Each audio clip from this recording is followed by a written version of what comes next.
Who would win in a fight, Black Canary or Lady Shiva? This is actually explored in the first issue of Black Canary, Best of the Best. Issue 1 just dropped today, Wednesday. This is by Tom King and Ryan Sook. I loved it.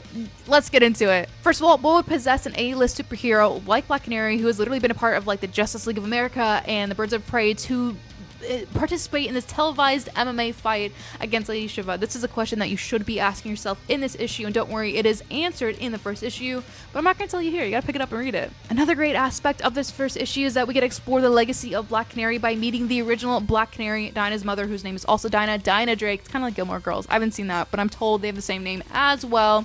But we get to explore the legacy and their complicated relationship. But yeah, Dinah Drake makes an appearance and has a very important role in this first issue, and I assume the rest of the series. And yeah, I wanna get to know her more. I'm excited. In my opinion, a good comic book shouldn't necessarily read like a book. It should feel like you're watching, or rather reading, a TV show or a movie. It should feel cinematic. And this comic is just that. The people announcing the fight, the moderators or the commenters or whatever they're called, we get to see a lot of their dialogue bleeding into other scenes. It's kind of like they're narrating the whole story by telling you what's actively going on in the fight, as well as like briefly like theorizing what's going on and going into like who Lady Shiva is and who Black Canary is. And this is non-linear storytelling, so it's cool because we get to hear the dialogue from both scenes at both points in time bleed and blend together and create this like narration. It's just, it feels like a movie. It's so good. I love female-led stories, and this is a story about strong women fighting each other and being champions. They are the best of the best, some of the best fighters on earth, and they represent it as such in the comic. The way that the moderators talk about them is with such praise and respect, and I love it. And when I see like women all bruised and bloody in this context, to me that's like badges of honor, and it just shows their resilience. It's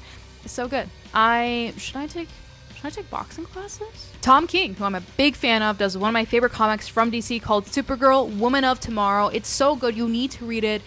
It's such a great adaptation and representation of Supergirl. You know, she's darker. She carries the grief of an entire planet with her, unlike Clark, who doesn't remember that. It's just so good. As you probably already know, it's going to be a DC like live action movie. That's the new movie coming out in 2026, I think, is going to be based off this comic. You need to read it. You also need to check out this series.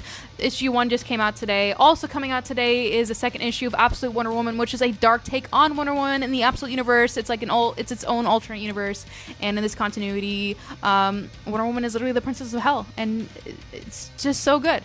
I hope my rantings made sense. Thank you for watching. I'll see you later.